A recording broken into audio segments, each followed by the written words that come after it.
This is grittier. Nobody cares what you can do fresh. So you're sleeping on the dirt. You don't know when you're going to get woken up. You don't know what's next. You don't know what's coming. You're on our time. Fist bump is any real-world fitness activity, whether it's a boot camp, whether it's a race, whether it's a class. And so really we wanted to take the mystique of fitness and just simplify it and call it a fist bump. All of the cadre, everyone was probably like, okay, this volleyball girl is going to like tap out on like the first, I don't know. I'm in that boat. I thought for sure you were done. But they don't know. They don't know my background. I'm not showing up to events to just just like say whatever you want. To just be there to have a good time or to compete or to do pretty well. Like you start like coming in to dominate. Yeah, like I want to dominate. I want to leave a message. I want to leave something behind.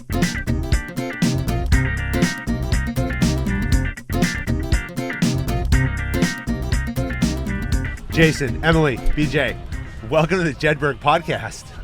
Great to be here. Thank you. Yeah. We're back. The Jedburgh podcast is welcome to GORUCK Games and Sandlot Jacks 2023. Thank you for having us. So thank you. Major upgrade from the truck last year. We got the good Sandlot AC. That's right. In here, you know. Jacksonville Breeze. VIP. Well, we've had it all. We've had the nice 80-degree with the breeze today. We had the heat yesterday, followed by the torrential rain and the panic of everybody running out. But I'll tell you, and you were here, Jason, we have been the last people standing every night. Yes. Even when everyone else has left. So we're continuing the mission. We're continuing to talk to everybody, but it is absolutely awesome to be back here with you. You guys know how much I love what you're doing. I love all of you, but it's truly an honor to be back here for the second games. Let's talk about it. So we're on day 3. We've got a couple more hours. The GORUCK Games athletes have made it from the external venues over here to the compound. What have they been doing for the last couple of days, and what do we have to expect over the next couple of hours? Yeah, so this whole thing is kind of like ADHD of fitness, right? I mean, you've got all this stuff. It's super accessible to everybody, and you all different physicalities and physical abilities are here. People that look all different shapes and sizes, and there's something for everybody. However, for the last almost 2 days, the GORUCK Games has been going on. And basically, that is based on the Special Forces way of life, right? So anything that they would train us to do in Special Forces is fair game. So they showed up, and we put them through a PT test, because any cool guy bag dump school that you go through, the first thing, no matter how cool you are, we better make sure you can do push-ups, right? So you do that. They did a 100-pound 1-miler. Then they did an unknown distance, unknown time rucksack march. Hold on, when you say 100-pound 1-miler, you're carrying 100 pounds Amen. For a mile. For time. Wow. Right? and so they're doing that. And then unknown distance, unknown time was, it's a significant emotional experience. You put them on the beach, and you false finish them at 12 miles, and then they have to go another 4, 5, or 6 miles. Unknown distance, and they don't know. False finish means it just looks like a finish line, and you're like, never mind. We sent them on yeah, exactly that. We sent them on an out and back. So messed up. 6 miles out, 6 miles back, right? And then they're expecting to be done. Nobody said you're done. Keep going. So then they keep going. Did I tell you you're done, candidate? Right. So we could roll through the blow by blow for the next really long period. But here's in essence what happened is then they bivouacked, which civilians call camping. Yeah. Right. So they're sleeping on the dirt in this great nature preserve called Dutton Island, which interestingly enough, Em and I send our 6-year-old there for outside kindergarten. Okay. Right. So this past week I'm dropping him off at Dutton Island for outside kindergarten, and that's where over this weekend the GORUCK Games athletes are bivouacking. And so at that point, then they're doing a lot of different iterations. Pick up the weight, carry the weight. Yeah, that's pretty foundational. But there's also we put them through firearms training, so it wasn't just here's a gun, shoot it. Like, are you all ready? Put them through that, and then gave them some stress shoots. Like in part of the race. Yes. So think about it like this. The way that it works is there's a lot of different competitions, and your goal is to win each competition. Mm-hmm. And the lowest score, it's like the golf. It ends up being the golf score, right? The lowest. The person who gets the lowest time gets the least amount of points, I guess, however that works. And so you're going for the low score. And so at the end of it, all the numbers add up, and the top 8 finishers they joined the single elimination bracket, which is what we're about to start here and now. But they did firearms, including simunitions training, so target discrimination, meaning, you know, there was a bad guy and a good guy, and you can't shoot the good guy type stuff. Right. And, you know, they're wearing helmets for all that stuff, and then they have, you know, blue barrels on the top of the pistols. I can kind of get nerded out, but I'm trying to keep it top level. And then they would do some PT or physical training with a live fire range with pistols, and they would shoot, and their goal is to obviously hit the target on that. It's another iteration. And then we had them, someone early on was like, I saw them say, "Oh, too bad we're not swimming because there's no goggles on the packing list." And I was like, who swims in goggles? Right? Get wet, get in. Yeah, so they did some of that in the intercoastal, and then they had, you know, a knot tying class. So they had to tie knots at the end, and that determined their score and their time and all. And they couldn't get it, that they go back and get smart while they were swimming some more, stuff like that. And so then it's at night, and it's, you know, but then there's this beautiful thing that happens, because we talk about the Special Forces way of life, and you think that might be just, it's like all pain all the time. That's not what it's about. Ultimately, it's about the camaraderie that comes from, will you do this for the person to your left and the person to your right? And that's the essence of what SF is about. And this takes that camaraderie, and, you know, there's bonfires and campfires last night, these athletes that are always so kind of scripted, and they're living their perfectly kind of targeted life about my nutrition and my sleep and all that stuff, which is fantastic, right? However, this is grittier. Nobody cares what you can do fresh. So you're sleeping on the dirt, you don't know when you're gonna get woken up, you don't know what's next, you don't know what's coming, you're on our time. And the cadre's role is to be really nice, but you're gonna do the work as prescribed by the cadre. This is a change from last year. We had the GORUCK Games already. That was the first iteration last year. It went great, it was awesome, but the feedback internally and externally was that it wasn't GORUCK enough. And this is sort of this integration of the grittier side, the sleep outside, don't swim with goggles, you know, be surprised. A lot like the training that's done in the military, and especially with the special operations training. And so it's been good to sort of go back to the roots a little bit more.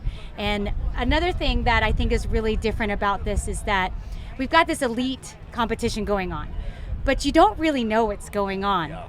And I think that is completely by design. Because here, Friday and Saturday, we want everyone who's out here, like we said, all shapes and sizes, ages, backgrounds, abilities, we want them all to feel welcome. I don't know if I would feel comfortable to go out there and do things if I saw right next to me, you know, someone like Katie Knight and, you know, all these other amazing athletes doing that. So saving it for Sunday was completely an idea that we said we want to make this the big ending, but we want them to be sort of out of the limelight, which is different, right? Like these folks absolutely are like used to being in, you know, kind of in, you know, front and center, but we're saving them for the end so that everybody gets to like spectate after they've already tried those same things. It's funny, you're saying all this right in front of me, and I'm looking at your hat, which says #don't die. So as long as you don't die, yeah. Right. My friends at Uncharted Supply Co. right next door. Right? Yes, Christian was on. I've been wearing this all weekend, and I've gotten lots of thumbs up on it. But and it's working. It's working. Yes. Well, no, you're absolutely right. I mean, over the last couple of days, as we've rotated everybody in here, and absolutely love this setup here where we get to witness everything happening around us. The event of Sandlot Jacks has been absolutely incredible, just to see the different groups of people who are coming together for the various fitness activations, right? I mean, Jessie hosted on the obstacle course yesterday. We've had street parking, and there had to be 200 people out there. Right. I mean, and everyone's coming together. There's people running around, running by the truck, high-fiving. I mean, the whole atmosphere is one of community, and I know that's what you guys have really been focused on in building in the Sandlot app. So from last year, BJ, we sat down last year, we talked all about the Sandlot app, where you were going with it. How far has it come in the last 12 months? Yeah, look, I think it actually starts with the brand. I mean, Emily's the one that named Sandlot. You know, you think about the movie, where there was always something going on. Didn't matter if you were Smalls or someone else. And so, you know, you think about what the app enables. It's just a tool. It's a tool to connect people with trainers, with coaches, with instructors. You had Miranda in there going through and talking to her community. you had 85 people RSVP for different events. So, the tool that we've built over the last year really is trying to unite fitness and then give the big tools to the little guys, which is help the trainers hustle more, make more money, connect with their community. So it's been really great to see it come to life here in the real world. So I got a question for you guys. Sorry. I got a question for you guys. What is the worst place on planet Earth?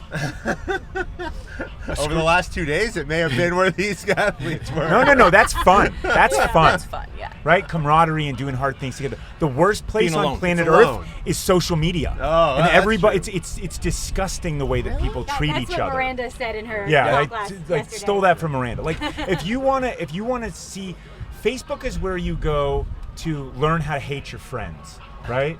And get super jaded on the whole universe of people that just don't. It's a forum, and people behave like that. They behave terribly to each other. People that are really nice in the real world. Right, and there's exceptions, Jessie. I know you post a picture of broccoli and Dan Plant's girls all eat the broccoli and love Jessie, and yes, this happens. There are golden little nuggets, but in some, it's dehumanizing the entire world of people, and you have to break that mold, and you have to bring people out in the real world. And we believe, again, core Special Forces way of life is that it always starts with PT first thing in the morning, and then everybody, you've got this thing in common, and you do it together, right? And you come out and you feel good about, like, how do you get mentally healthier? Well, start by doing some push-ups and going for a walk, right? And then come back and tell me if you feel better. And then try that with a friend sometime, and then be the accountability for each other. And then you've got a friendship in the real world, not a Facebook friend, not a Facebook quote community, which is not a community at all. It's a forum. It's a forum where people post everything negative that they're feeling all the time. Just brings it out, right? Because then they get more likes and all that stuff. But like, what's a fist bump worth to you? It's worth a lot. Yeah. That's what you do with your friends, real friends. And so that's the core, and how do you bring people together? And this is sort of the place where it's on full display. And since the very beginning, Em and I were both adamant about, we don't care if you're young or old or male or female or black or white or gay or straight or pink or purple or polka dotted or Democrat or Republican. We don't care. Like, come on, like in the early days of GORUCK, it's like, let's pick up the log and let's move forward together. Yeah. And that's the spirit of all of this, because nobody cares in Special Forces training. Like, nobody cares, oh, you're a big, tall, lanky, goofy white dude, right? It's like, and so was I. It's like, yeah, but I could pick, but let's get under the log with everybody and let's do the work together. And that's where the real emotional based camaraderie and just the love that you have for the people around you, that's where it's born. And so you meet people where they are, and you got some people over here, that are walking around and that's they're doing the art ruck, or they're doing the bingo ruck, or they're here and then they want to watch the GORUCK Games, and maybe they'll try a little bit of the obstacle course, but it's very intimidating. Okay, that's great. You are welcome, and you're welcome here as part of what we're doing. And that's the spirit of all of it. Meet us in the real world. Fran, I heard you were a little surprised by the bingo ruck. People had to get into the truck. So no one told me, which is cool. I did that. I just want you to know. It was my fault. I thought so. The first people that came up, and they're like, "Can we take a picture in the truck?" I'm like, "Yeah, of course." And then it kept happening. Right? And then somebody was like, "It's on the bingo card." I'm like, "What bingo card?" And then they tell me that, "Oh, well, this is here. And you have to take a picture in the back of the truck." And I'm like, "That is brilliant. A brilliant idea." So thank you. All right, good. I guess you were mad at me for doing that. I thought you was mad. And Here's your own copy. Yeah. I cut you off, Jessie. There we go. Oh no, I was just gonna say, I love how you guys just have all the obstacles open for anyone to play on, because it's like taking on a whole race can be very intimidating for a lot of people, and like, oh, I don't want to sign up, I don't want to get into competition necessarily, which, I mean, competition is a great motivator for training year round, but like to show up just for fun and be like, oh, I could try that one looks kind of fun, I'll just jump in and feel it out and then get out. I know people who came to your tips course and on how to do these things, and they were telling me like how great it was for them, because they were, there was something that was intimidating to them. And I had my best friend with her daughters, and they were like, we really were scared about that rope climb, I forget what it's called, but that one straight up, and they did it. They did the mega, and they were like, they filmed it, and they tagged me and they're like, look what we did, like something that they never thought they could do. That is the greatest feeling. Like if you can look at a challenge, be like, I don't think I could do that, but I'm gonna try anyway. And then just like slightly surpassing your expectations or like beliefs about yourself. That's like the best feeling, and being able to provide that for people to try in a safe way and succeed. There was one guy at the TMF workout, it was, I think 74, and he's out there just, crushing sandbag squats, doing the run. It's great. It's just awesome. And to your point, you can't fist bump yourself. You can only fist bump, a workout buddy. So a lot of fist bumps out there today. Fist bumps going on. I mean, it means a lot less. Yeah. Not feeling it. Yeah, but BJ was saying is that, the Sandlot app, it was designed to be a tool, because yes, we know people live all over the place and they want to connect with like-minded people and they want to know what's going on, and that's to do that by pigeons and snail mail is not practical this day and age. So technology as a tool, getting people together in the real world, that's what this has always been about, and that's what we're going to keep doing. Can you talk a little bit about how should we be using it? Like I got the app because I was like, oh, I'm going to the thing, I'm supposed to have the app, but I didn't realize I could use it elsewhere. It's a great question. There's really two dynamics, kind of home turf and then when you're on the road, right? Ooh. So at home, you can create your own fist bumps, you can train your groups, whether it's a ruck club, whether it's your own personal training. And so the idea is to give the power to the coaches, the instructors, the trainers. Let them charge for a fist bump. Let them charge for a Hold group. on, define fist bump. Fist bump is any real-world fitness activity, whether it's a boot camp, whether it's a race, whether it's a class. And so really we wanted to take the mystique of fitness and just simplify it and call it a fist bump.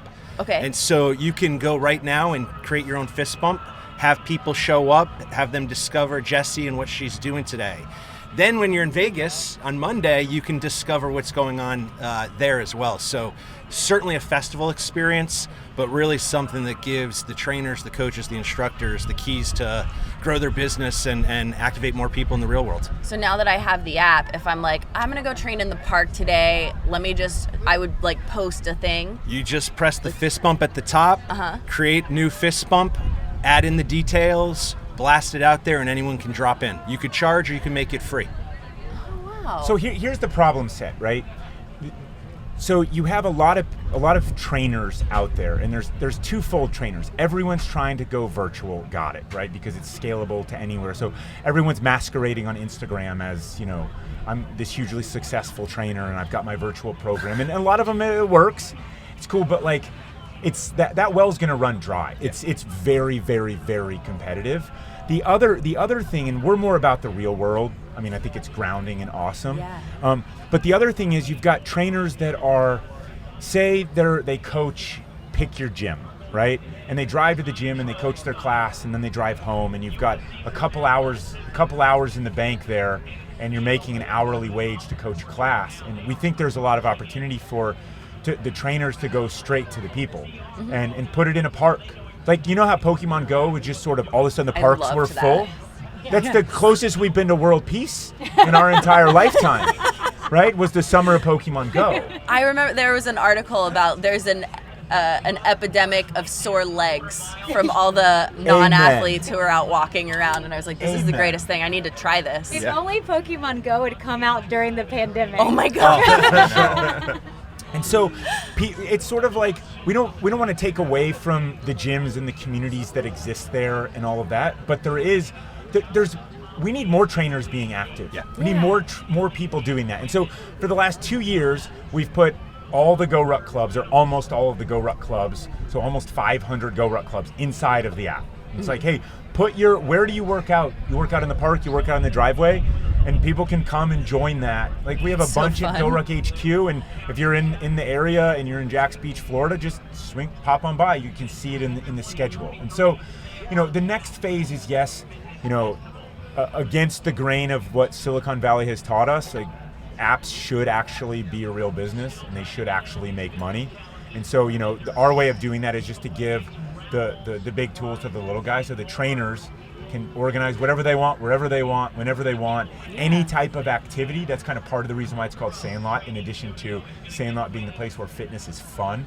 You know, you come and do whatever. It's just you meet your friends in Sandlot and then you have fun. And so like let the trainers do that and see what happens. And you're going to start to see a lot people doing a lot of different stuff, which I think is great, because the gang affiliations of fitness might be fantastic, but people get burnt out.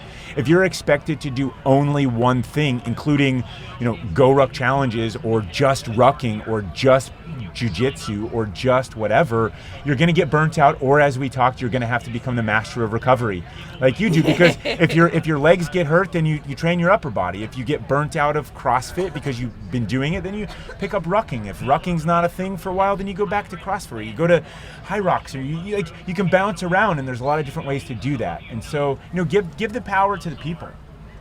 Yeah. What's been amazing is just seeing the map fill up, you know, so whether it's Connecticut or Chicago, you know, you go anywhere in the country now, whether it's a GORUCK club, whether it's a local trainer, you know, there's 5,000 real world fitness events on the map right now, you know, all across the country, independently organized, community led, as Jason said, real people in the real world doing real work together, not some virtual training class. This has been a pipe dream of Jason's for a long time. It goes back to why sort of GORUCK was even born. But, you know, he would talk to me about when he traveled, you know, when he graduated college, and he just was like wandering around looking to meet like-minded people, wanting to do like-minded things. And, you know, he couldn't find that easily. And so the idea is that, like, yeah, you can do these things at home and have these regular things you go to, but when you are moving, when you're on the road, you know, being able to pull something up quickly, like Pokemon Go does, and be like, oh, I wonder if there's a group here, you know, gonna go raid this Pokestop. But now it's like you can pull up and be like, wow, there's a workout on the beach, or there's yoga in the park, or there's, you know, this ruck club nearby. And that's the idea, that you have these options available, you know they exist, and you can actually just pop in, and you're gonna find someone that's, you know, hey, I ruck too. Let's go. I see that you have a 5 o'clock, you know, ruck on Saturday. Let's go. It'll be fun. Yeah, that really suits my lifestyle, because I work all over LA, and if I'm starting at 5 p.m., traffic is gonna be terrible. Yeah. But I'll look in the area and be like, are there any parks that I can work out at for this long, so that I can go before traffic? And now, like, I can make that social. Yeah. Exactly. Yeah. Very cool. I had 5 guys up in Chicago that I'd never met, found my fist bump every Saturday at 0700, hit me up in the app saying, hey, can I meet up and come work out with you guys? Absolutely. You know, and so again, they drove 30 minutes, met me in my driveway, went through the forest preserves, came back and had a few beverages after to meet the new friends. Yes. Nice. Oh, that's so fun. Wow. And, you know, we talked about, you know, how do you build bonds? You know, Jason, you talk about it all the time. You build bonds by doing hard things together. You know, we can't shy from it. Michael Easter was in here yesterday, and we talked all about that. So many people today, they don't want to do hard things. You know, they think we got to live in a society where we have to back away from hard things, when the reality is we have to build, not only as individuals and as teams, as organizations and broader country. It's time to do hard shit. Stop backing away from it. Another important aspect of this whole event here has been the FitTalks and the educational aspect. Also your idea? No. This was a group idea. It all kind of came together. I just tend to name things. No, the FitTalks are awesome. I actually think they're sort of a hidden gem sometimes. People come and they're like, oh, I thought I was going to do the obstacle course and, you know, meet up with, you know, ruckers or street parking or whatnot. But then they're like, I stayed and watched all these FitTalks. And not only is it like a cool air-conditioned place to, you know, have a little break, we actually are friends with a lot of really smart people and that have big brains or have done cool things, and they want to share, you know. And so the Fit Talk is styled after TED Talks. It's 15 minutes or less, and if they go over, we pull them off. No, I'm just kidding. They were great this year. They are sharing really interesting stories and sometimes practical information. I had someone come up today and said that Dr. Roussel talk on like 30-10 protein fiber, they were like, I'm gonna change how I start my day. And I said, I actually did that last year when I talked to him and told him that just adding a little bit of protein to my smoothie every day is like really helped me a lot. So lots of great information coming out, and I think it's really inspirational. I mean, we had Nick Lavery just blow the roof off. I mean, just what an inspiration. I was so taken by that. And then, you know, Michael telling a funny story about what happened at Sandlot last year when he lost his ruck, and he and I jumped in the Jeep and went out to get it, and that was he turned it into like the comfort crisis sort of lesson, as like, if there's no problem, there's no story. And I love that, because it's true. Like, it all ended all's well that ends well, but it also, we had to struggle a little bit, and we had to, you know, work together and get it done. So I think the FitTalks are awesome. We really enjoy sort of like putting that together and hearing what everyone has to say, and hope we continue with that. Well, Jessie, you've talked a lot about physical health, mental health, social health, emotional health. The FitTalks bring the mental side, it's information, it's inspiration. So it really brings the balance of what I think the ethos of Sandlot Jacks is together. I mean, I think being smart is cool. Oh, right? yeah. Being smart is cool. You know, it's actually worth saying anymore. It's like, let's read books. Let's listen to really smart people about what they have to say. We're supposed to watch 7-second videos on Instagram, and that's how we consume information. Like, Cat videos. It used to be a minute, then it was 45 seconds, then 30. Now it's like 7 seconds. AI generated. It's all garbage. How do we start critical thinking in our own minds? How do we have real conversations with other people? You know, where do we learn what books we should read? I mean, like, we grew up and that's how Em and I exactly grew up, you know, like going to high school and reading books and going to college and, you know, this liberal arts style education and all of that. And it's not to say don't be just a bookworm. The Army took me out of that. Like, you need to, you know, make a decision, you know, all of that. Like, you can't just overthink everything. At the same time, I mean, Marcus Aurelius is a warrior poet, right? Yeah. Both. Be both. And to do that, you have to surround yourself around that. And so I think it's fantastic to come out here and work your body. I think it's fantastic to come out here and, you know, try new things and meet great people. And I think it's great to work that big muscle between your ears while you're at it too, by just being in receiving mode. And I mean, I cried during 2 of the talks, right? I mean, they're really kind of, the military ones that get really personal, I almost want to walk out, but it's probably good that I don't. And it's just, it's deeply emotionally impactful for me. And so in all of that, I mean, it becomes immediately kind of a spiritual event.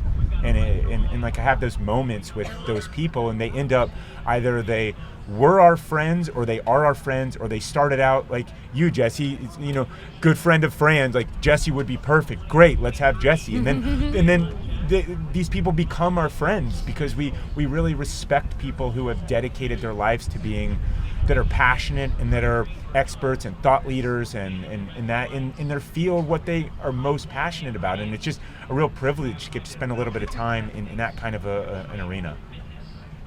It's also cool that they're here doing their talks, but then they're walking around and people get to actually meet them and see them, you know, in real life. It doesn't feel so curated, you know, like, yes, you got the talk, it's being filmed, you can watch it later, but then they're hanging out, a lot of them, and it's like, I think it's really great. It's a real communal feel. Like, I had a lot of the speakers be like, I didn't know what I was getting into, but this is awesome, you know, like they realized that they were an important part of this bigger thing. A lot of, like, I this year we did book signings for some of the speakers that were authors, and it was a really nice sort of personal touch to let people get their book signed and kind of have that moment and, you know, photo op. But it's like they're accessible, and they, I forgot what I was going to say, but yeah, it's been a really nice addition to have the talks as a part of this.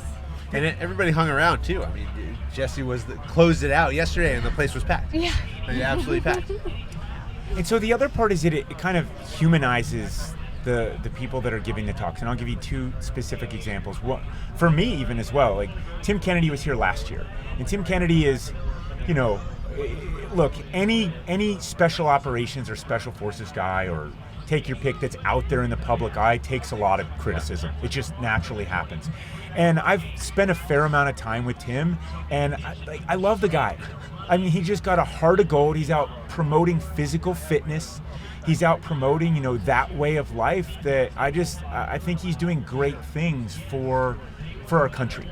And same this year with Nick Lavery coming. I had not met him face to face. So the deal with the military veteran thing is we are naturally just super skeptical, right? Of, a new guy comes in, or someone that's got a personality that's out there, and it's like, I hate him, right? That's our initial reaction. I got it, right? And so Nick comes in, and I had chatted with him on the phone. I'm like, this guy seems great, but you never know. And when I'm in there watching him give his talk and hang out with him a little bit afterwards, and just getting to, like we're sitting kneecap to kneecap, I'm standing up, eyeball to eyeball with Nick, and when he told the part of the story about how he was on the Bird, the medevac helicopter, and one of his teammates, who swore that was the last he was ever going to see him, was nose to nose with him, and he's like, I love you. Yeah. He also, Nick said that when he first got injured out there, one of the doctors that worked on him was here. At Sandlot. Oh, and really? Came He up did his to first him, surgery, did his back surgery. and came up to him and told him, you don't remember, but we've met. And had that moment. Isn't that cool? Serendipitously, they're sitting here That's in incredible. the tent meeting for the first time since that surgery. That's incredible. Whoa. Yeah, really That's cool. that's the impact. Yeah. That's the It's impact bringing of the people event. together in unlikely situations. And then another small note is Dan Plants, who's the longest standing GORUCK cadre except for me, right? He took class 017 in 2011. Anyway, he was the team sergeant that relieved Nick Lavery's team in Afghanistan after Nick Lavery's team was decimated. Yeah. Right? And so they had a little moment over there, and he's like, because you turn over your Afghan commandos, the partner forces that you're working with, and Dan was like, Nick, all they talked about was you, right? Like, he's just this big force. And so you get that kind of, it's because you see people out there and they're promoting this or promoting that because you kind of have to, if you just kind of have to. But like, what are people made of? And you see them here, it's like, he's just a great human being, and your faith in humanity gets a little bit more restored, and like, what's that worth? I mean, it's not worth monetary value. Right. It's worth, like, what's it worth to restore your faith in humanity? To me, it's worth a lot. Well, we should be High investing value. a lot in that. Yeah. I mean, we should absolutely be investing a lot. Amen. Yeah. All right, so there's a couple hours left. Yes. What's going to happen here? So this is the part that kind of transitions over to the GORUCK Games. So they don't know what's coming, first off. Right about now, I see they're still over at the obstacle course, so they're not quite done with that. There will be a short break after the obstacle course, then it'll be like the top 8 competitors, single elimination bracket. So 1 versus 8, 2 versus 7, male and female. 3, so separate brackets, I'll be clear. Yeah. So 3 versus 6, 4 versus 5, and then it's the 1 versus 4 bracket. Whoever wins that is next, and then there's another iteration after that. So Different events? oh yeah, Every time they whittle it down, there's a different event. it's a coming different up. event. And they're all surprise events. Surprise events. Okay, wait. So they're doing the obstacle course right now? That is the final. That's the final evolution of the sort of, what would you call it? The main, Points. The to point accrue accumulation rounds. Okay. to determine the top 8. Okay, but we're missing the pros on the obstacles right now? Yeah, until we're done, and we can go. No. I just didn't realize I thought there was going to be like a big fanfare when they arrived. No, they're there. Right, like you said, they're not Quiet. under This is the spotlights end- this now- time. Now, once the single elimination, so it's a really kind of a slow go through because it's 2 people at a time. And it's okay. for time, and there's They a lot of they're judged, athletes, yeah. and there's a lot of athletes to get through. So it's not quite. There's no elimination going on the whole Gotcha. course. It's for time to determine Okay. their place in this round. Okay. But after that, then it's mano a mano. Knockout rounds. Every single round. Okay, and if you have the second best time but you lost to the first best time, you're ranked by your time, not by... Yeah, you're ranked by your cumulative score over the last almost 2 days. Okay, but your score on the obstacles, does Yes. that come from your placement in your race or your overall time for the obstacles? the obstacles is just one evolution of many that have gone on, of like 8 or 10 evolutions in the last day. So the fastest time gets the top score of the obstacles, and that's one of the things that determines who's in the top 8. Okay, and if I get the second fastest time, but I lost to the person with the first fastest time, the fact that I lost my race doesn't matter. It depends It's just on how that you did in the other evolutions, right? So how you did with the tactical part. No, I get that, but just for the obstacle section, whoever had the fastest time gets the most points. Whoever has the second fastest time gets or least points. Yeah. Sorry. Yes. So if I get the second fastest time, like if you I have the finish second first least place, points. you get 1. If you finish second place, you get 2. but it doesn't matter who you raced. Right. No. It's just your Oh time. yeah. Yes. Okay. Correct. Got it. Let's nerd out over some obstacles. Got it. Jesse's like, I'm going. I'm gonna go race them. I need to bring my A game It explanation doesn't next time. count because I haven't done any of the other things. So that's a big difference. Yeah, and we moved 2 of them, one of which will feature very, very prominently, the one right here, in one of the rounds that's coming. Well, we have a So- front row seat do. to Yeah, that. you will So, have that. That'll be for the finals. Awesome. So that'll be fun. Yeah, Right. I'm excited to be Yeah. surprised. Yeah. Well, I can't wait because we're going to get the winners in here after, just like we did last year. That was an awesome conversation. And I can't wait to see what you have in store and what we're going to see over the next couple of years. I just know that I had 2 people in here at the end last year with bloody knuckles. and the YouTube version of our episode shows that. And a smile, though. And a smile. 2 smiles. Right? And probably a beer or 2. A couple of beers. You know? Hey, Like, that's what it's all about. There is a point in time where Katie Knight gets out of the truck to go refill the beers. Yeah, there you go. Priorities Yeah, of work. But I know she's still in it this year. Yeah. Hunter's not here, so we'll have for sure a new male champion. But I look forward to getting them in here, telling their story. And Jessie and I will hear all about the adventure of what has I been. mean, these athletes are 2023. having, I saw some of the notes and got some of the feedback. I mean, these are world champions of lots of different stuff, right? They're all professional athletes and world champions and all this stuff. And they're like, this is a lot different event. And they're saying it with a smile on their face, which means we're getting it right. Yeah. We're getting that part of it right. So, yeah, have fun with them. They're really just good people. You know, they're good people. Absolutely. And look, I appreciate everything you guys are doing. Love what you're doing. You know, we've been friends for a long time, and awesome to come back here for the second year. You know, we'll be here next year, and I appreciate very much the partnership between GORUCK and the Jedburgh podcast and Sandlot. And it's one of our strongest relationships, and we got a long way to go together. So thank you. Well, we Appreciate love you you guys. guys. And Jess, welcome to the Thank crew. you. Thank you so much for having me. Yeah. Wow. All right, let's get it on. Let's go. Yeah. Nice. Thank you.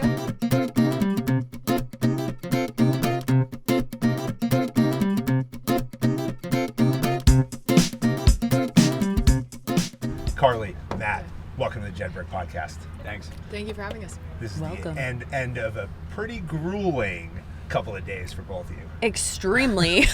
Probably the hardest. I said I've already told people that was the hardest competition I've ever done. But honestly, like, not that we've ever done. I think that's been maybe put on, like, as Whoa. an official Ever. endurance event. Yes. You know? In total, if you look at everything we did, including the camping, I don't know, just Yeah. Let's go through it. okay. And All also, can we get you guys a little closer to your mics? Yeah. Yes. We can All right. move them Can if you lean in. want. It's fine. Okay. So let's go through it. Okay. It started 3 days ago with some form of a PT test. So back up to there, and what were your expectations coming into this event? Well, you didn't do it last year, right? I didn't do it last year, but I just heard. So I actually sent a message to Jason on Instagram. I DM'd him and I said, "Hey, I'm a huge fan of GORUCK. First of all, I was looking for some companies to work with as a professional athlete. So I asked him about that, and then I said, also, I really want to compete in the GORUCK Games because it was invitation only.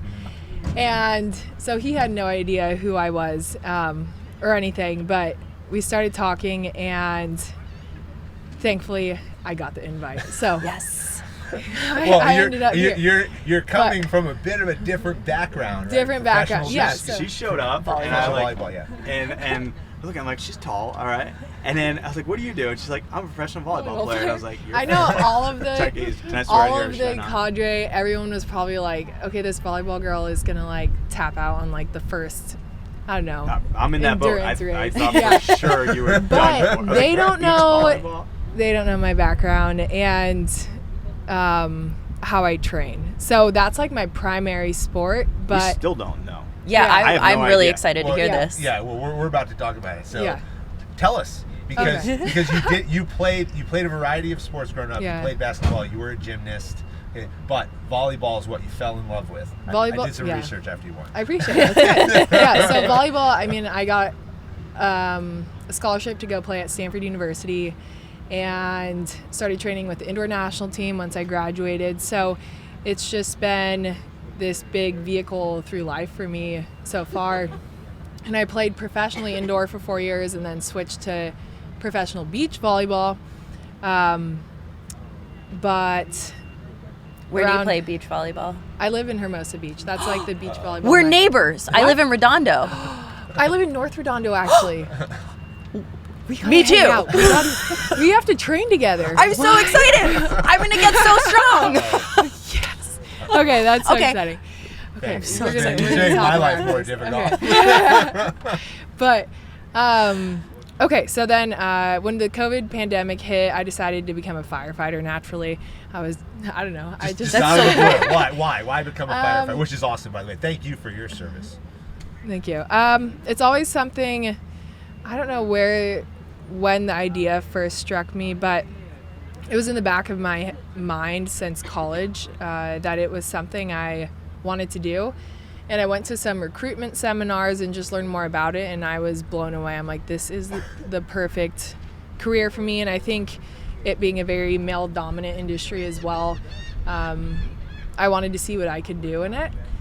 So when professional sports were pretty much canceled with the pandemic, I used the opportunity to really go after firefighting, and I got hired within 2 years. I had to go through a private fire academy and take a bunch of online courses.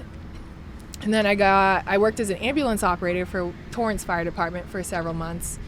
And then I got hired by LA City Fire Department. Went through their fire academy. It was like 5 months of boot camp. It's very paramilitary.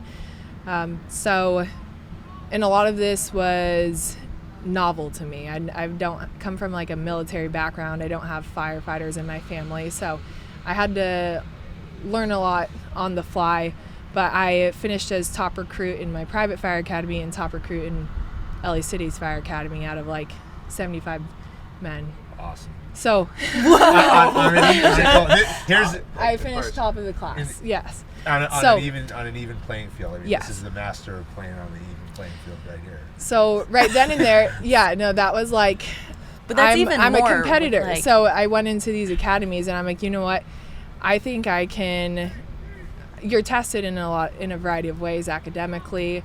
There's a lot of manipulative skills you'll have to do. You do evolutions, kind of like stuff we did, but it's all like fire related.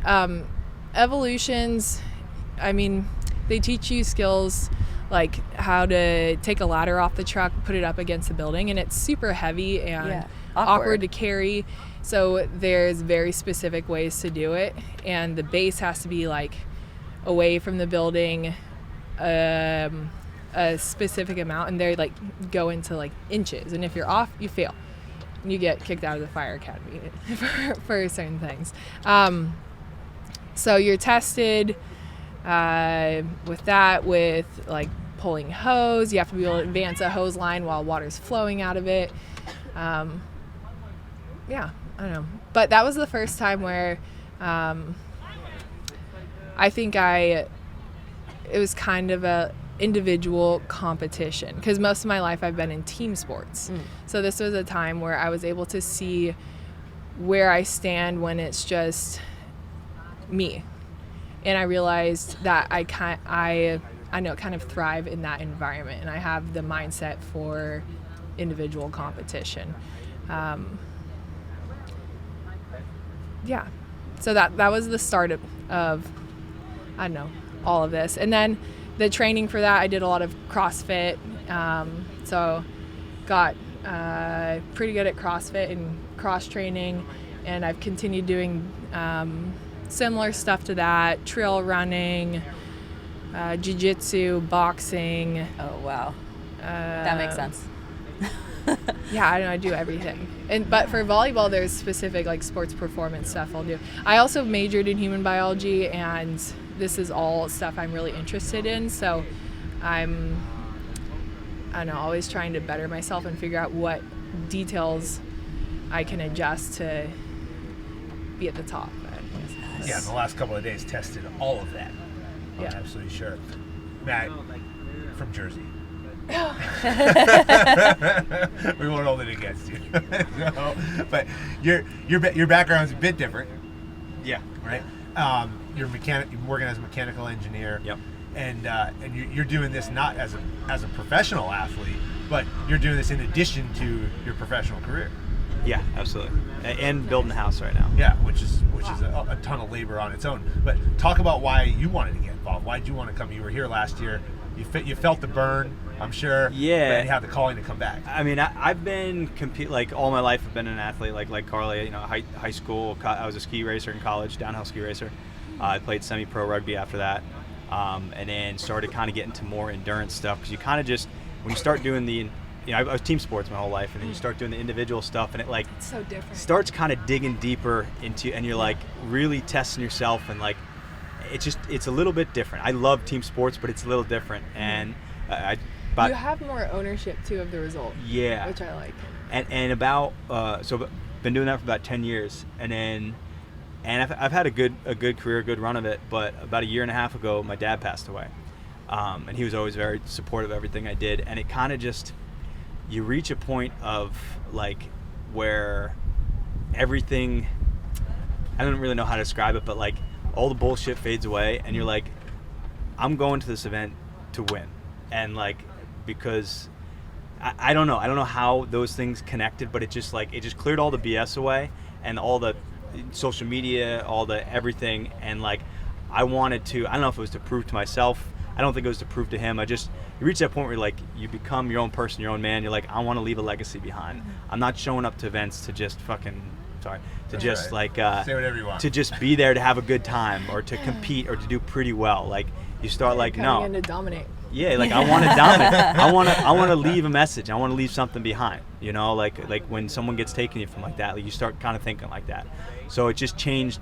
You know, I was on a mission. I wasn't just training. I was on a mission. Yeah. Which was the difference between last year and this year. And you did well last year. You got third. I mean, this was a tough event. Yeah, but there's a big difference between third and first. Yeah. You know, like third is like kind of like I was saying, like you showed up, you did pretty good, Yeah. you did good enough to be there till the end, be and everything, but like you didn't win, you didn't dominate. And it was actually like there was like, not really trying to get too emotional, but it's been an emotional couple days for me, and it was yesterday. Like they put us through a lot this weekend. I'm sure we'll get into that. But I have 2 torn labrums in my hips. They've been like that for a while. I've learned to manage it. Like I know what I can do and what I can't do. Running with 16 miles on a beach with a 60-pound ruck is something I cannot do. And for the last 2 days, like I couldn't even get in the back of this. Like I'm in excruciating pain. Yeah. And I was reaching a point where like I don't want to be crippled for the rest of my life. So I was hitting that point where like I might be doing permanent damage. Like I might have to have double hip surgery if I push myself too much. So last night we were waiting on the last event, and I was like, I don't pray, but I was praying. I was like, just please don't be a long ruck. You know, I know this is GORUCK, but like if it's a long ruck, I might have to pull out. Yeah. And my fiance flew she'd never seen me compete before. She flew all the way down here to watch me, and that's against everything I am to pull out of something. But when it's the decision of like crippled for the rest of your life, or or continue the competition, like it's not life or death, you know. And sure enough, the event that came up was, one, it was a swimming event, which is like the only thing that helps my hips. Yeah. And 2, this is freaking crazy. And I'm not really a believer in science or anything, but so growing up, my dad was a big outdoorsman, and he really stressed tying knots for us. Had me and my brother practice 3 knots growing up. It was a bowline. I use a bowline for everything. The little string that I tied on the women's shower at the camp, bowline knot there. A square knot and a clove hitch. Taught me those 3 knots. Made me do them thousands of times, literally, till I could do them blindfolded. The event is run with a ruck, swim, come back, tie 3 knots over 3 rounds. A bowline, a square knot, and a fucking clove hitch. Yes. I as soon as he said those, I lost it. I started like every emotion in the world. Like, what are this? I mean, they are your 3. There's a reason why they use those 3 knots. I knew how to tie all 3 also. Yeah, it's not a coincidence that those are the 3 knots. They're important. And that comes out of inspired by GORUCK. It comes from Ranger School. In the special operations community, are the 3 most common knots that we use when we load there. And so at first it came up and I was like, oh, like this, like emotion just poured on me, and I was like, I know all these knots. I don't think any of these guys know these knots. Like Carly knew, a couple people knew, but like none of the dudes knew the knots. And like for a moment I was like, I got the leg up and like I'm winning this freaking event. Yeah. And then I started thinking, I was like, I know these knots because my dad taught me these knots. Like so I spent the rest of the time trying to help every single person I could perfect the knots, and we I think we did pretty darn good as a whole. Like I think almost everybody got the knots. Seemed like we were crushing it. Was it a team? How did they structure that? I mean, we have the list here. I mean, we can go to there. No, it wasn't. Nothing was a team event. Yeah. But they gave us 30 minutes to practice before, and there was a handful of guys who'd never tied a freaking shoelace apparently. And so you had 30 minutes to practice tying the knot, and so we just kind of all like worked together. Cadres helped us, and we kind of worked together. Like if someone got it well and someone couldn't get, they would help that person and whatnot. So you were helping the people you were competing against in knot tying. But it all comes full circle. That's so cool. And it's just one of those things I can't hold that in. You gotta pass that on. So it's special. I agree. So let me go down a couple of the events and you can fill in some blanks here. But there's a PT test. There was the 100-pound 1 mile run, which I heard you have actually enjoyed. I did not enjoy it. That's where we knew Carly was like a machine. What? With the 100 pounds? The 100-pound ruck? Yeah. I didn't do that good in that. You looked freaking strong. I looked good? Okay. You look strong. Okay. You have great posture, and your struggle face is very neutral. Like posture under stress. Thank you. That gives especially for someone who's tall. Like it's impressive to be able to hold good, form to that. Yeah, it was a very calming look on your face in the finals. But you had an unknown distance, unknown time ruck march with a false finish. Yes. No big deal. At night on the sand. 2. It was actually it was that was soul crushing. Yeah. Why? What happened? Because I thought we were going to finish at the 8 mile mark. That was actually only halfway. well, tell them how we started. We started, first we all linked arms, got in the ocean, and basically since we're born in the water, we start in the water. And get a little sand up your shorts, Yeah. get some salt water in your clothing, just to make the change. We were soaked. So we were doing push-ups in the water, we sat in it, and then we went and laid in the sand, and then we started. And the whole time you're running along the shore break, so your shoes are constantly just getting re-soaked again. And it's uneven. The tide was coming in. You're like running and it's dark, and all of a sudden like a wave comes up and like your feet are soaked again. Yeah. And this is when you have the 100 and you pounds? have headlamps. This is the night ruck, and we had headlamps to be able to see, but you're just running alone in the dark for an unknown distance, and it was so mental. It was tough. But yeah, we ran down, and at 4 miles there was a turnaround point. So turned around there, and at least I was thinking like, okay, we run 4 miles back and then we're done, because we're back to where we started. So it's an 8 mile ruck. Turns out that was just the midway point. So then we ran past that another 4 miles, turned around, and then came back. So it was a total of 16 miles. And once you hit that 12 mile turnaround, I was out of water. A lot of people were out of water. We were like dehydrated. I had to start walking. There was no way I could keep running at that point, and it hurt. And I would take like 20. I would walk 20 steps, and then I'd be like, okay, now run 40, walk 20, run 40. I was walk 20, run 50. Really? Yeah, almost exactly. Wow. That was Yeah. like for like hours. That was hours. my Yeah, because I mean, I could have just kept walking, but I wanted to keep up some type of pace. Is that a tactic that is like common in distance things, or is that a crazy coincidence that you both happen to do that? It was a coincidence. I wanted to keep running so bad, but my legs just couldn't do it. So I'm like, okay, walk 20, run 40. Walk 20, run 40. But yeah, it was brutal. I was questioning. I was like, what are we doing? I don't know. Well, you also had also, I've never even ran 16 miles before. I'm not like I don't come from an endurance background. Yeah. The most I've ever ran, I think, is like 8 miles. And then we went out and did like a 16-mile ruck. Well, the worst part is that like when you go through all the events, they're all worth the same. They're all weighted. So there was one that was like the shooting one where it was literally you like shoot a couple airsoft BBs and then drag a sled around the building. It was way cooler than that, but it took 2 minutes. The exact same points as this 3.5 hour, 16-mile freaking beat. So you're like, I really could just like walk this thing and take the L, come in last, strategically be good. But there's like the mental aspect where like you can't show weakness. I can't not do my best. Yeah. So that like and for you can't every let other event, people see you that can't you're not let doing other your people. best. Yeah. So I had to just give my all on everything, and so it's painful. It hurt really bad. We're talking about elite performance, all right, and both you exemplify this in so many ways. But that's a standard.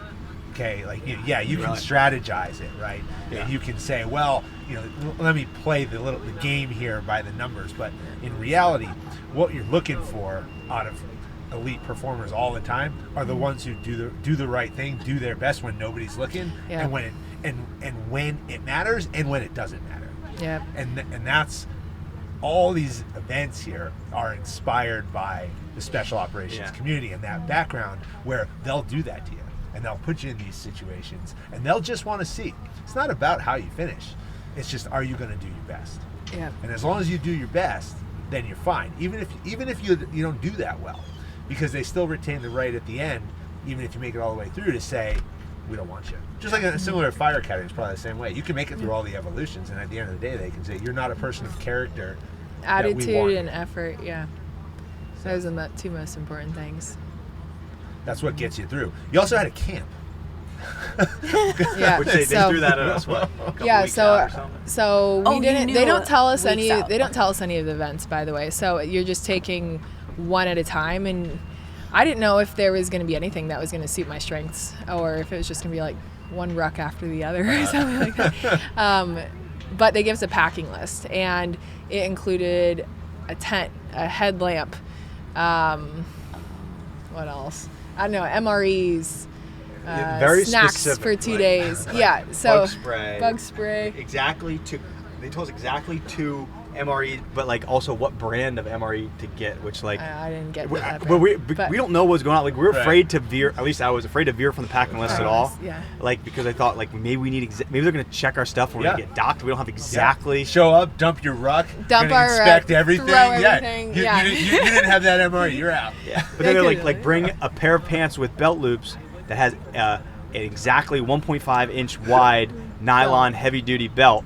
And we're like, what the heck is going on? But it was evident we were not going to be in a hotel. I mean, we were going to be sleeping out in the wilderness. So that is the what whole we did. time, or was it just one night? We were camping the whole time, and it was tough the second night. Well, first of all, the first night, most of us didn't go to sleep until like 3 a.m. Yeah. And then I didn't even sleep. I don't think many of us even slept that first night because there's just so much adrenaline. Your body is hurting. I was in pain. And we're getting up again in just a few hours. So, and my mattress pad didn't inflate, so I was sleeping on the hard ground. Oh no. Or my like camping pad. So first night didn't really sleep. Second night it rained when we were at the shooting range, and people's stuff got soaked. Oh, it poured. Yeah. That was. Did you get like the? I forget where you guys were, but here it was torrential rain. Oh, Did you get that? Extreme, yeah. So that was some more adversity. A raccoon And burrowed wait. through somebody's tent. What? And stole their food. Yeah. Yeah, like we were under constant Oh, barrage. mosquitoes! I have like 200 mosquito bites all over my body because There were wild feral cats all over the place.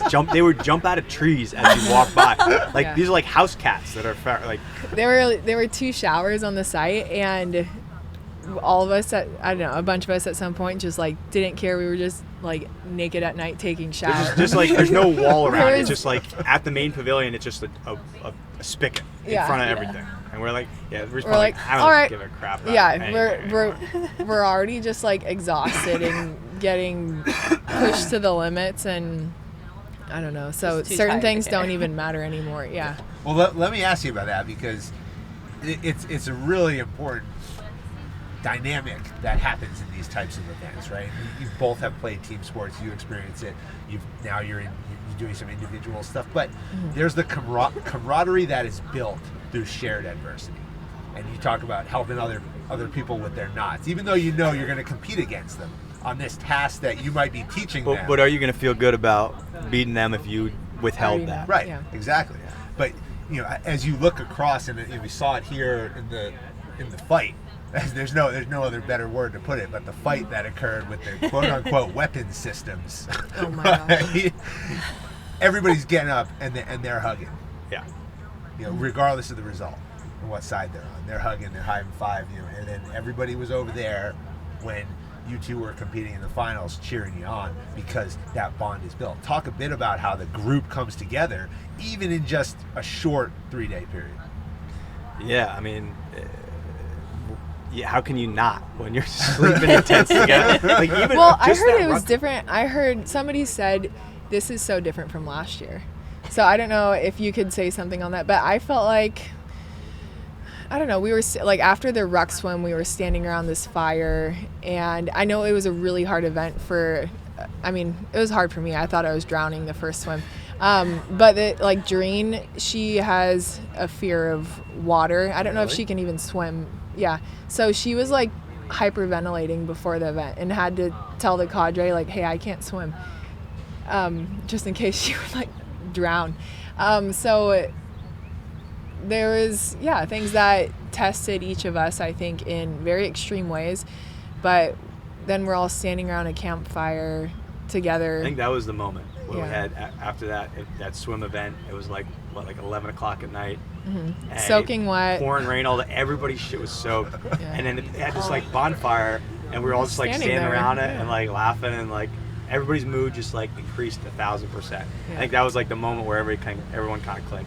But somebody said like, this is not how it was last year. So Last I year we were think in it's- hotels, and it was like I stayed with Oh, a you're couple. right. The camping makes it different. Yeah, Oh, or yeah. we were in an Airbnb. There was like 3 of us, and we're all competing against each other, and we had a kind of a squad together. Yeah.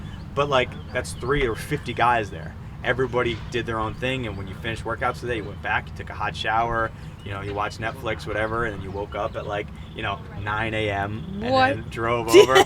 This year, yeah, we were like, what was it last night? It's like 12:30. Like, all right, you're gonna be ready to go at 5:45. Yeah. We're like, that's 4 hours. Can from now. I give you the quote from Jason McCarthy? Yeah. The GORUCK founder. No one cares what you can do fresh. Oh yeah. That was the motto this year. Because it's funny because like we're athletes, right? And we compete in a relatively clean, even though like I do more endurance stuff, it's a relatively clean competing environment, right? Mm-hmm. Like everybody stays in a hotel. Everybody like It's standardized. it's standardized, and clean's the only word I can. but that's use not for it. how real life is. Yeah. Actually, when I first started doing endurance stuff, like I didn't have a lot of money, so me and my brother would camp. Instead of paying for hotels, we'd get a tent and we'd like camp out the night before. So maybe Oh, that helped a amazing. little bit. Yeah. Yeah, it helped. Yeah. What about today? So you come in today, you guys show up here this morning, you got the obstacle course, and then it starts ramping up. Well, Tell them about the run. this morning. Yeah. Oh, because yeah, we well, started with first that. they woke us up at 5:45, and they're like, "Okay, so you're gonna do another ruck run," which I was like, "Thank God we were doing that." How else were you gonna get here? Yeah. And thank God it wasn't too long, so my hips did survive. But not only gonna do the ruck run, but you're gonna start off. We're gonna give you a mouthful of water. You're gonna Like take a you had big to have swig like of water. chipmunk cheeks full Like, of water. Oh, Like to wow. put, not where you can like open up and kind of like literally like if Uncomfortable. you're not pursing your lips hard, it's gonna spray out. And And you had to, by the end of the run, you had to be able to spit it out in a bucket, like a mouthful of water into a bucket. If you didn't, it was 100 burpees, which would kill your time Yeah. for the run. Oh, So, yeah, I think it was about 2 miles, but and you had your ruck on it, and so I don't know, you had to like nasal breathe the whole time, which I know like some people are trained for, but on top of that, there's the water, like you're choking on, you're basically choking on water, and then it was I don't know, my mouth muscles were like, it was so hard to just They're sore now. hold to just hold your mouth closed like that for 2 miles. So Whoa. that was brilliant. I'm gonna try that And so when I it go was an out home. and back, right? So you go out back, which means you're passing all your other competitors. And like at this point, we got pretty chummy with everybody, and like there's some funny guys there. And so one of them, probably one of the funniest ones, actually twins, Dylan and Mike, both spat their water out within literally within 10 seconds. They lost it. They were following. They were tracking us, trying to tell jokes and get us to laugh and spit our freaking water out. I would every time we ran by them, we just look our heads to the ground, Don't look. hum to ourselves and try to not hear what they were saying to us. Oh my gosh. So yeah, that was the first thing we did. And then we had the obstacle course. And then they announced the final 8 and we moved on to grappling and our last event of you had the overhead press. Oh yeah, too. we had that too. We had to hold Funny story about the overhead press. They matched up. They seeded it so top 8, and it goes tournament style, 1 versus 8, 2 versus 7. And I got matched up against Dylan Moralia, one of the twins I was talking about. Dylan and I used to live 20 minutes away from each other in Boulder, Colorado, for 3 or 4 years. We trained kettlebells 3 to 4 times a week, hard. He actually taught me how to swing kettlebell, and he is the most impressive kettlebell swinger I ever met. He can Turkish get up. He Turkish get up me, 165 pounds. Oh wow. What? Yeah. I don't know anybody in the world who can do that, to be honest with you. I think it's like a world record. He's insanely strong. And so we get to this event, okay, matched up against Dylan. I feel pretty confident. I know Dylan's abilities, I know my ability. Whatever they throw at us, I'm pretty confident that I can take Dylan down. They're like, overhead kettlebell hold. I'm saying, you're kidding me. Yeah. You're literally kidding me. But then the motto throughout the whole thing is you're not fresh, right? Yeah. And it's anything can, and that's kind of You everything don't know in life. how people are going to perform. Anything can happen. You don't know how they do under pressure, how whatever. So I was like, you know what? I can't control how he's gonna do. I can only control how I'm gonna do. And I'm I'm just gonna go till I die. And then if that's longer than he is, then that's good. Then you go and to if the next not, round. then that's all I have. I mean, you're fit. Don't get me wrong. There were guys here who were twice your size. Oh, I think Oh, I was yeah. the Massive. smallest, 100%. I was definitely the smallest. Yeah. And there was a lot of weight moved around here, and it's so impressive. Ain't the size of the dog in the fight. Yeah, you're absolutely right. The bigger they are, they fall harder too. I mean, I was the biggest one, I think, for the female. So interesting. You were also the Man. leanest. Yeah, I was I am lean. Well, you're not. Yeah. You got muscle, but you got the longest lever for Yes. sure out of anybody, which is Yeah. definitely a disadvantage in a lot of things. I think Not all volleyball. the strength Big stuff. advantage in volleyball. What? The height. Oh yeah. Yeah. But What about the fighting? oh my gosh, I was so excited for that. So I You were actually trained. excited about it. Yeah, I've She been surprised training. us at every single corner. I was like, she's good at that, but it's no way she knows how to fight too. And then she gets in there, I'm like, oh, she knows how to fight. I train BJJ, so I mean I do jiu-jitsu. The main gym I work at is actually turning into an MMA gym. So some of my Which closest gym is friends it? are MMA fighters. It's called King Harbor Fitness in Redondo Beach. Okay. It's a small gym, but I'm like around these MMA guys all the time, and I get to learn from them. So before this, I mean, honestly, the last month I've been training for this. I hurt my left foot in the first volleyball tournament of the season in Miami, like a month ago. And it was really challenging because I actually didn't know if I was going to be able to do this. But just tackled that and then started doing what I could with strength training. I didn't run much for, I don't know, before this because I couldn't. But I did do a lot of jiu-jitsu, and I was really excited for the chance to get to do this. I'm kind of disappointed I didn't get to do more against because I only went against one opponent, and I didn't get to actually roll much. I just went for the weapon. You went for the weapon every time? I think the first 2 times, and then the second time I just pushed her out of the circle. But that's smart. You But didn't let pride get in the way. well, the thing is, she didn't have like a jiu-jitsu background, and I knew she was going to go for the weapon, so I just beat her to it. It's a good strategy. But yeah, I don't know. If I went against like Katie Knight, I wanted to go against because we would have had like a hell of a wrestling jiu-jitsu match, and that would have been really fun. But yeah, I was really excited for that part.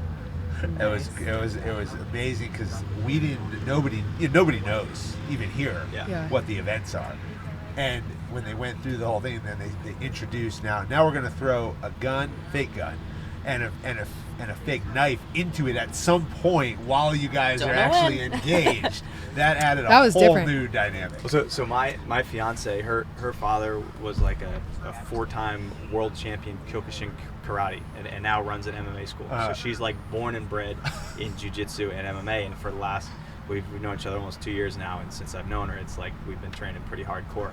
And we were like, I mean, I go up to their gym, and they're putting like ex-football players who now train, kickboxing and jiu-jitsu, like are doing like sumo wrestling, and 260-pound massive guys like that. So they were throwing everything they could at us in there.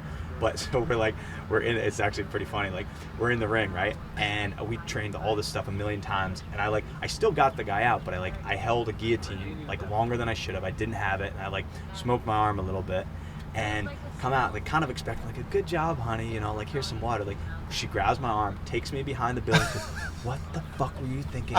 Like you didn't have that guillotine. You let that go. You go back. You go back into side. You go back into side control. You take literally just like hitting me. Get down on the ground right now. We're going over it again." That is so funny. Yeah, and I tell everybody like when we first met, like that was like I'm kind of hard-headed, so I was like who do you think you are? Like talking to me like this, but now it's like, no, you're right. Yeah, you're right. Absolutely. Like, I'm sorry. Change. No, it's more like collaborative, right? It's like all right, change the game plan. She watched. She knows what's going on. Like that's what we're doing next, and adjust it. But was like, it was a lot of jiu-jitsu, but like it was more. There was you had to there be aware. There was so many different components. So like, for example, when the gun came into play, that was almost. I don't know. It was such an easy out because all you had to do was point it at your opponent. So I had like a strategy. If I saw, first of all, you have to position yourself when you're on your knees against your opponent so you can see things out of your periphery. You can see the weapon. Yeah, barely. So I would be looking out of my periphery, and if I saw white, I was going to immediately go for that because if they get that gun, I'm dead. Right. So I'm like, okay, if I see white, I'm just going to shoot for that right away. Otherwise, I'm going to probably grapple. So just coming up with a game plan. But that's kind of life because even like a street fight, like jiu-jitsu is great, but there's other stuff going on. There's other around. stuff. Yeah. So it just made you think a lot more. I don't know. I love that. Well, you train in a lot of martial arts too. Yeah. Yes. A little bit different. It's very different. Yeah, I haven't done any grappling yet. I've done mostly boxing, kickboxing, taekwondo. Yeah. But I've only trained with stunt people where we're all trying to learn choreography and skills, but nobody's ever trying to hurt anyone. Not that you guys are trying to hurt each other, but I'm working collaboratively with a teammate, and we're both trying to make No, something this look is cool. This is war. very different. So, like my strategy So coming in, impressive. I started with like all right, it's gonna be clean jiu-jitsu, and then like the guys, like my fiance's family was like helping train me, like no, like you gotta be mean. You You gotta be like mean. we're not Yeah. talking like Yeah. a clean, rear naked choke. Yeah. We're talking You're, like, a choking face them out. choke, Yeah. like get them to panic, get them scared, Yeah. get them Wow. to tap. Like don't actually hurt them, but like be rough, Yeah. rough and be violent. You Wow. know. Well, speed and violence of action. Okay, two Yeah. of the most important things when you talk about combat. Talk about hand-to-hand combat, and that's what this was about right here. Because we'd spent a lot of time in the military and special operations training hand-to-hand. We call it combatives, right? It's BJJ inspired. Yeah. But there's one reason we train that. It's to get to the weapon system. Because Okay. the person who wins the fight Has the 9.5 out of 10 times is the person who has the gun. That's Or the interesting. person who lasts long enough for their buddy to come in the room and shoot the other guy. Yeah. And that's what that is, and that's for your life. Yeah. You introduce the weapon. Here we go. It's game on. Final event. 3,000 pounds. Oh man, yeah. I was not expecting that, honestly. That was psycho. Well, to be honest, that number, like, I laughed when I heard that because like I said, I've been building my own house this last year, and I've like made a couple big errors in the process. And when I was doing the foundation, I had to move 30 tons of stone into shovel by hand with a wheelbarrow. Oh, no. And I had lined up. I'm trying to do this all myself. My father built houses, and I'm trying to do it myself for the first time. And so I lined up like the concrete guy to come in on Tuesday. The stone got delivered like Sunday night. So I had less than 2 days to move this 30,000 pounds of stone. And so I was working like literally like 14 hours a day moving this stone. And so when they said they're going to be moving 3,000 pounds of stone, it's about the same distance too. 3,000 pounds of sand over there. I was like, that's a freaking joke. Like, I'll that's do that a in my tenth. sleep. That's a tenth. Like, and when I was moving it for the house, I was under a time clock because I did the math. Like, all right, I have to move X amount of tons per hour in order to make the deadline, so to have a foundation ready for the concrete being poured. So it's like it's the same shit. So I already had it paced out. Like I knew exactly what I was doing for that. Oh, amazing. Matt, we talk about effective intelligence a lot. It's one of the 9 characteristics that are used by a Special Operations Command to recruit and assess talent. Definition is you use the aggregate experiences that you've had in your past to make decisions in the future. Your entire day, man, has been built on effective intelligence. 100%. Yeah. 100%. It seems like everything. What's funny because like you go through like your sports career and like you come up short in a lot. Like that's like nobody freaking nails everyone. You come up short in a lot of places and it can kind of beat you down sometimes. And then every now and then things kind of line up. And like that's kind of how this was. It's like I spent a long time preparing for that. I spent a long time preparing for that. Like and you just kind of like I mean, I knew all the knots too. I knew how to tie a tourniquet. The dummy drag. I've done that a lot in firefighting. So many things lined up. And I was like, this is what I've trained for. I don't know. Yeah, because like I'm sure you put together a training camp for this, right? Yeah. So also, I mean, the last month, I trained hard for this and prepared for this, and I came in. I mean, I'm like a big believer in manifestation, and I was like, I'm gonna win this. So like, if you look at my journal, it's like I'm gonna go win the GORUCK Games, and so I mean, planned on doing it, and it's just kind of surreal to be here now, but I think the key is to take it just one step at a time. Yeah, I mean with the amount of work we had so, going on, that's like that's all you could do, really. Yeah. Literally one step at a time. Yeah, that was, I mean, 20 so that's steps what at a I time. trained for. That's what I planned on doing, to the best of my ability, because we don't really know everything we're gonna have to do. It was incredible to watch. But also, you both seem to, even with a simple, straightforward task as run, carry this stuff, you both had like plans. You had strategies. You were counting your Gotta have a steps. plan. Yeah. Yeah. That's something you just come up with quickly as I think you're you just going. have to be feel able to it. think, like problem solve quickly or Yeah. think on the fly. So like for this sandbag work capacity workout we did at the end, if you could figure out a way to carry things most efficiently, you're going to take less trips. Yeah. So- Your The system less was trips, very the less smooth. trips won. And that's like, Yeah. I was trying to watch Carly and like get kind of an advantage. And it was clear that 3 items per trip.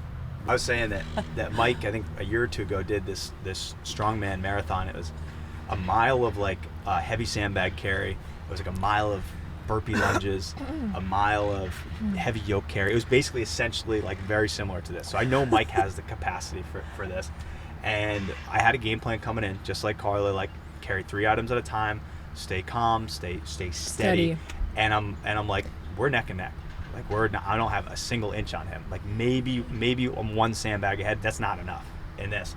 So I started like, all right, how can I get a little bit of ground? That's what I had to do on the fly. So I was like, I can run 10 steps. So on the trip back, I would run 10 steps. 10 steps over 18 trips is 180 steps, which is like, that's a little bit of time.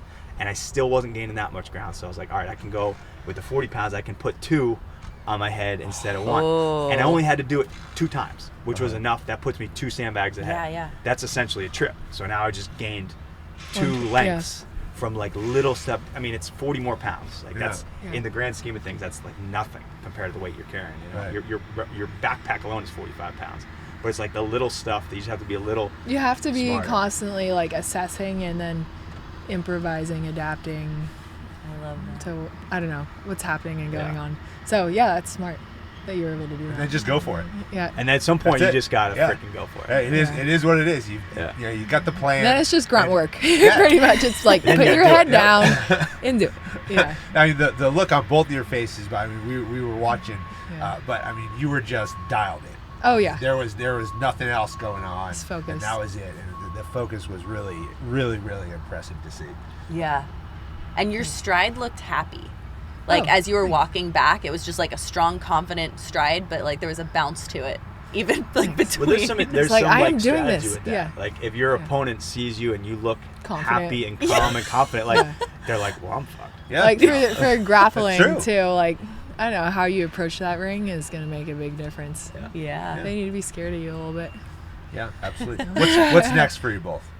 I got nothing, honestly. I literally, because that's how I got to approach things these days. I can't have a next, knowing like, all right, if I don't do well at this, then I got this coming up. Right. Like, I just have to clear the schedule, go after one thing, and then we'll reevaluate when that's done. Come back Yeah. next year. Hell yeah. Yeah. What about you, Carly?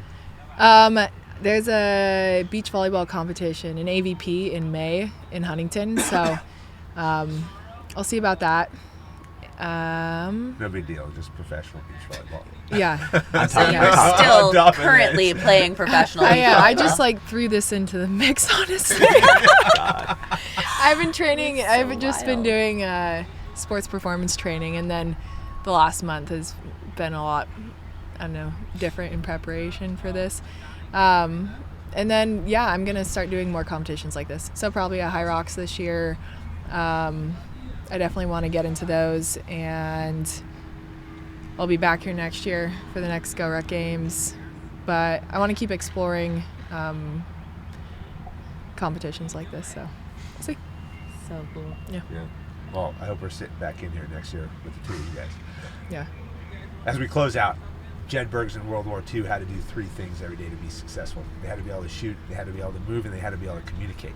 If they did those 3 things. We talked a bit about those things today.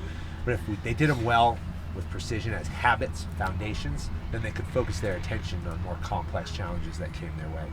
What are the 3 things that you each do every day in your own life to set the conditions for success? Oh gosh. Probably like having a goal, for one, like knowing very clearly what you're working towards, having a plan and executing it. Probably be the 3 things. Love it. Carly? Sorry if I stole what you were going to say. You can Oh say no, the it's same. okay. I set my intentions for each day, so I know what I have planned, when I'm gonna do it, how I want to do it, and then I think discipline is a big thing. I don't know. I'll force myself to do hard things like right now. I wake up and I'll take a cold shower, and I hate taking cold showers, but immediately right off the bat, I do something hard, and then everything else is easy. And then I think staying present and just enjoying the moment is a big thing too, because I know a lot of us highly motivated individuals can get like caught up on going after these goals, but it's really the joy of the process along the way that is the most important thing. Matt, have a goal, have a plan, execute it. Carly, set intention, have the discipline to do hard things. Yeah. Both did a lot of hard things here over the last couple of days. and you stayed present. All 6 of these, you put them to bear here over the last couple of days. Really, really impressed. Jessie and I watched Blown away. these last couple of events here today. You know, we had sat down with Jason and Emily before, so we had an understanding of what was going on. But to see the whole thing be executed and the way that you both did is really, really impressive. We wish you the best, and hope to see you here next year. And good luck building the house. Yeah. And good luck getting back to volleyball and your The service tournament. as a firefighter. Yeah. Thank you. Thanks both. Thanks. Thank you. Thank you. Good I podcast, gotta guys. not sit down. My No, head get up. literally sky-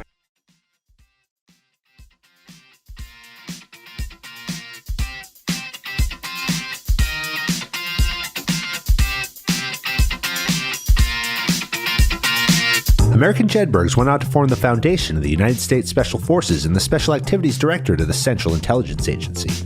Thanks for listening to the Jedburgh Podcast. I'm your creator and host, Fran Racioppi. Join us next week for a new episode on Apple, Spotify, or wherever you get your podcasts. Check us out on YouTube for full episodes, highlights, and other behind-the-scenes content. If you like what you heard, give us a like and leave a review. Follow me, Fran Racioppi, Talent War Group, and our sponsor Jersey Mike Subs on LinkedIn, Instagram, Facebook, or Twitter.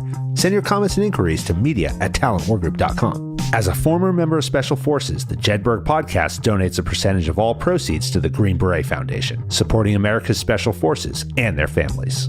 Thanks for joining us on this episode. How you prepare today determines success tomorrow.